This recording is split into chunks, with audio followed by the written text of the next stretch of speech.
मेरे प्यारे कृष्ण भक्तों को मेरा प्यार भरा राधे राधे। आज हम श्रीमद् भागवत के 9वें स्कंद के 6वें अध्याय में प्रवेश करेंगे, जिसमें इक्ष्वाकु के वंश का वर्णन, मानधाता और सौभरी ऋषि की कथा का वर्णन किया गया है। श्री सुखदेव जी कहते हैं, परीक्षित अम्बरीश के 3 पुत्र थे, विरूप, केतुमान और शुंभ। विरूप के प्रसदक्ष और उसका पुत्र था रथितर हुआ। रथितर संतानहीन था। वंश परंपरा रक्षा के लिए उसने अंगिरा ऋषि से प्रार्थना की। उन्होंने उसकी पत्नी से ब्रह्म तेज से संपन्न कई पुत्र उत्पन्न किए। यद्यपि ये सब रथितर की भार्या से उत्पन्न हुए थे, इसलिए इनका गोत्र वही होना चाहिए था जो रथितर का था, फिर भी वे अंगिरस ही कहलाए। यही रथितर वंशियों के प्रवर कुल में सर्वश्रेष्ठ पुरुष कहलाए, क्योंकि ये क्षत्रिय पेत ब्राह्मण थे। क्षत्रिय और ब्राह्मण दोनों गोत्र से इनका संबंध था। परीक्षित, एक बार मुनि जी के चीखने पर उनकी नासिका से इक्ष्वाकु नाम का पुत्र उत्पन्न हुआ। इक्ष्वाकु के 100 पुत्र थे। उनमें सबसे बड़े 3 विकुची, नीमी और दंडक। परीक्षित, उनके छोटे 25 पुत्र आर्यवत के पूर्व भाग और 25 पश्चिमी भाग तथा उपर्युक्त 3 मध्य भाग के अधिपति हुए। शेष 47 दक्षिण और अन्य प्रांतों के अधिपति हुए। एक बार राजा इक्ष्वाकु ने अष्टका और श्राद्ध के समय अपने बड़े पुत्र को आज्ञा दी, विकेछु, शीघ्र ही जाकर श्राद्ध के योग पवित्र पशुओं का मांस लाओ। वीर विकुची ने बहुत अच्छा कहकर वन की यात्रा की। वहाँ उसने श्राद्ध के योग्य बहुत से पशुओं का शिकार किया। वह तो थक ही गया था, भूख भी लगाई थी, इसलिए यह बात भूल गया कि श्राद्ध के लिए मारे हुए पशुओं को स्वयं ना खाना चाहिए। उसने एक खरगोश खा लिया। विकुची ने बचा हुआ मांस लाकर अपने पिता को दे दिया।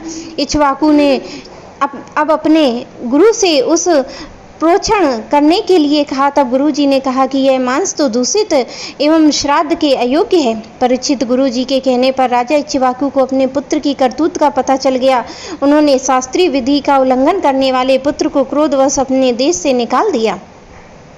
तदंतर राजा इक्ष्वाकु ने अपने गुरुदेव वशिष्ठ से ज्ञान विषयक चर्चा की। फिर योग के द्वारा शरीर का परित्याग करके उन्होंने परम पद प्राप्त किया। पिता का देहांत हो जाने पर विकुची अपनी राजधानी लौट आया और इस पृथ्वी का शासन करने लगा। उसने बड़े बड़े यज्ञों से भगवान की आराधना की और संसार में ससाद के नाम से प्रसिद्ध हुआ।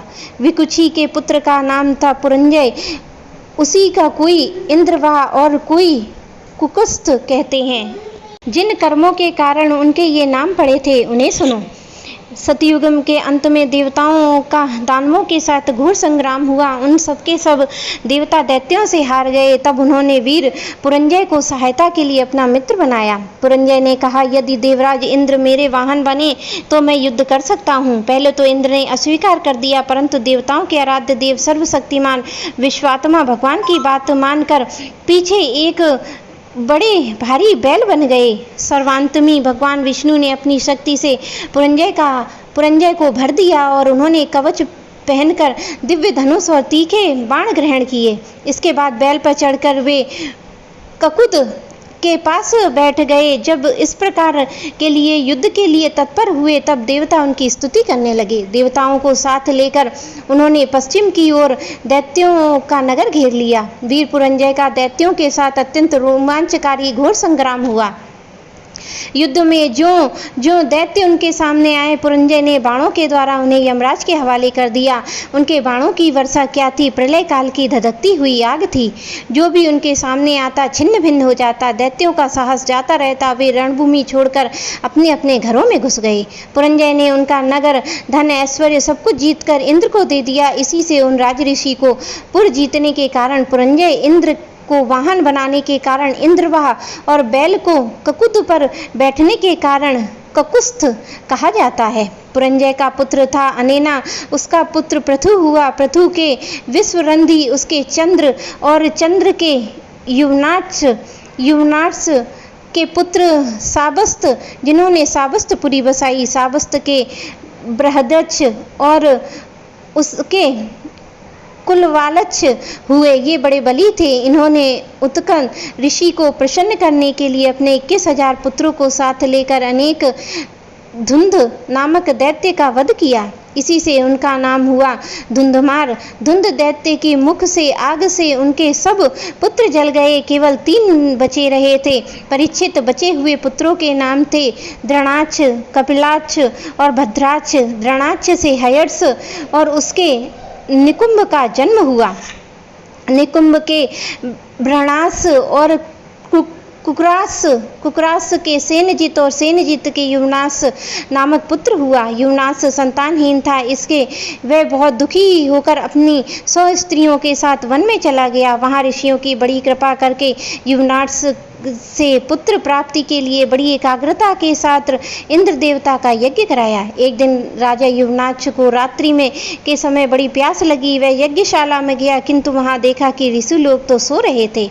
जब जल न मिलने का कोई उपाय न देखा तो उसने वह मंत्र से अभिमंत्रित जल ही पी लिया। परीक्षित जब प्रातःकाल ऋषि लोग सोकर उठे, उन्होंने देखा कि कलश में तो जल ही नहीं है। तब उन लोगों ने पूछा कि यह काम किसका है? पुत्र उत्पन्न कराने वाले जल किसने पी लिया? अंत में जब उन्हें मालूम हुआ कि भगवान की प्रेरणा से राजा युवनाक्ष ने ही उस जल को पी लिया है, तब उन लोगों ने भगवान के चरणों में नमस्कार किया। धन्य है, भगवान का बल ही वास्तव में बल है। इसके बाद प्रसव का समय आने पर युवनाक्ष की दाहिनी कोख फाड़कर उससे एक चक्रवर्ती पुत्र उत्पन्न हुआ। उसे रोते देख ऋषियों ने कहा, यह बालक दूध के लिए बहुत रो रहा है, अतः किसका दूध पिएगा? तब इंद्र ने कहा, मेरा पिएगा। मैं धाता बेटा तू रो मत। ये कहकर इंद्र ने अपनी तर्जनी उंगली उसके मुंह में डाल दी।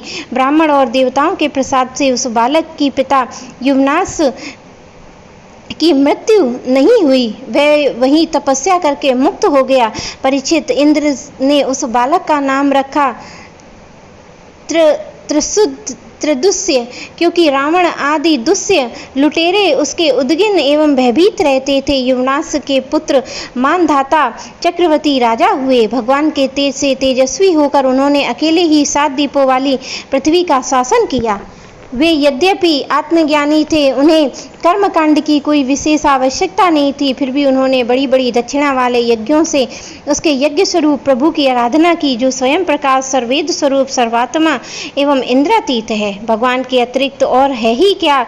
यज्ञ की सामग्री, मंत्र, विधि विधान, यज्ञ यजमान, त्विज, धर्म, देश, काल, यह सब का सब भगवान का ही स्वरूप तो है। परीक्षित, जहाँ से सूर्य का उदय होता है, जहाँ से अस्त होता है, वह सारा का सारा भूभाग युवनाक्ष के पुत्र मानधाता के अधिकार में था। राजा मानधाता की पत्नी ससबिंदु की पुत्री बिंदुमती थी। उसके गर्भ से 3 पुत्र हुए, पुरुकुत्स, अम्बरीश, ये दूसरे अम्बरीश हैं, और योगी मचुकुंद। इनकी 50 बहनें थीं। उन 50 में अकेले शौभरी ऋषि को पति के रूप में वर्ण किया। परम तपस्वी शौभरी जी एक बार यमुना जल में डुबकी लगाकर तपस्या कर रहे थे। वहां उन्होंने देखा कि एक मृत्युस्य राज अपनी पत्नियों के साथ बहुत सुखी हो रहा है। उसके इस सुख को देखकर ब्राह्मण शौभरी के मन में विवाह करने की इच्छा जग उठी। उन्होंने राजा मानधाता के पास जाकर उनकी 50 कन्याओं में से एक कन्या मांगी। राजा ने कहा, ब्राह्मण कन्या स्वयंवर में आपको चुन ले तो आप उसे ले लीजिए। शौभरी ऋषि राजा के मानधाता का अभिप्राय समझ गए। उन्होंने सोचा कि राजा ने इसलिए मुझे ऐसा सूखा जवाब दिया है कि मैं बूढ़ा हो गया हूँ, शरीर में झुर्रियाँ पड़ गई हैं, बाल पक गए हैं और सिर कांपने लगा है। अब कोई स्त्री मुझसे प्रेम नहीं कर सकती। अच्छी बात है, मैं अपने को ऐसा सुंदर बनाऊंगा जिससे कि राजकन्याएं तो क्या देवांगनाएं भी मेरे लिए लालायित हो जाएंगी। ऐसा सोचकर समर्थ सौरभ जी ने वैसा ही किया। फिर क्या था, अंतपुर के रक्षक शौभरी मुनि को कन्याओं के सजाए महल में पहुंचा दिया। फिर तो उन 50 राजकन्याओं ने शौभरी को ही अपना पति चुन लिया। उन कन्याओं का मन शौभरी जी में इस प्रकार आसक्त हो गया कि उनके लिए आपस के प्रेम भाव को तिलांजलि देकर परस्पर कलह करने लगीं। एक दूसरी से कहने लगीं, ये तुम्हारे योग्य नहीं मेरे योग्य है। ऋग्वेदी सौबरी ने उन सभी को पारिग्रहण कर लिया। वे अपनी अपार तपस्या के प्रभाव से बहुमूल्य सामग्रियों से सुसज्जित अनेकों उपवनों और निर्मल जल से परिपूर्ण सरोवर में युक्त सौगंधिक पुष्पों के बगीचों में घिरे हुए महलों में बहुमूल्य सैया, आसन, वस्त्र, आभूषण, स्नान, अनुलेपन, सुस्वाद भोजन, पुष्पमालाओं के द्वारा अपनी पत्नियों के साथ विहार करने लगे। सुंदर सुंदर वस्त्र आभूषण धारण किए हुए स्त्री पुरुष सर्वदा उनकी सेवा में लगे रहते। कहीं पक्षी चहकते तो कभी भौरे गुंजार करते। सप्त दीपों वाली पृथ्वी के स्वामी मानधाता सौरभ जी की इस गृहस्थी को देखकर आश्चर्यचकित हो गए। उनका यह गर्व है कि मैं सौरभभाम संपत्ति का स्वामी हूँ, जाता रहा हूँ। इस प्रकार सौरभ जी गृहस्थी में सुख में रम गए और अपनी निरोग इंद्रियों से उनको अनेकों विषयों का सेवन करते रहे। फिर भी जैसी घी की बूंद से आग तृप्त नहीं होती है, वैसे ही उन्हें संतोष नहीं हुआ। ऋग्वेदाचार्य सौरभ जी एक दिन स्वस्थ चित्त में बैठे हुए थे। उस समय उन्होंने देखा कि मृत्युस्य राज्य के क्षण भर के संग में मैं किस प्रकार अपनी तपस्या और अपना आपा तक खो बैठा हूँ। वे सोचने लगे, अरे मैं तो बड़ा तपस्वी था, मैंने भली भांति अपने व्रतों का अनुष्ठान भी किया, मेरा ये अधपतन तो देखो। मैं दीर्घ काल से अपने ब्रह्म तेज को अक्षुण्ण रखा था, परंतु जल के भीतर विहार करती हुई एक मछली के संसर्ग से मेरा यह ब्रह्म तेज नष्ट हो गया। अतः जिसे मोक्ष की इच्छा है उस पुरुष को चाहिए कि वह भोगी प्राणियों का संग सर्वथा छोड़ दे और एक क्षण के लिए भी अपनी इंद्रियों को बहिर्मुख न होने दे। अकेला ही रहे, एकांत में अपने चित्त को सर्वशक्तिमान भगवान में ही लगा दे। यदि संग करने की आवश्यकता हो तो भगवान के अनन्य प्रेमी निष्ठावान महात्माओं का संग करे। मैं तो एकांत में अकेला ही तपस्या में संलग्न था, फिर जल की मछली का संग होने से विवाह करके 50 हो गया, फिर संतानों के रूप में 5,000 विषयों में सत्य बुद्धि होने से माया के गुणों ने मेरी बुद्धि हर ली। अब तो लोक और परलोक इस संबंध में मेरा मन इतनी लालसाओं से भर गया है कि मैं किस तरह उनका पार नहीं पा सकता। इस प्रकार विचार करते हुए वे कुछ दिनों तक घर में अकेले ही रहे। फिर विरक्त होकर उन्होंने संन्यास ले लिया और वन में चले गए। अपने पति को ही सर्वस्व मानने वाली उनकी पत्नियां भी उनके साथ वन की यात्रा की। वहां जाकर परम संयमी सौबरी जी ने बड़ी घोर तपस्या की और शरीर को सुखा दिया। आह्वानी आदि अग्नियों के साथ अपने आप को परमात्मा में लीन कर दिया। परीक्षित उनकी पत्नियों ने जब अपने पति सौबरी मुनि को आध्यात्मिक गति देखी, तब जैसे ज्वालाएं शांत अग्नि में लीन हो जाती हैं, वैसे ही वे उनके प्रभाव से सती होकर उनमें लीन हो गईं और उन्हीं की गति को प्राप्त हुईं। मेरे प्यारे कृष्ण भक्तों को मेरा प्यार भरा राधे राधे।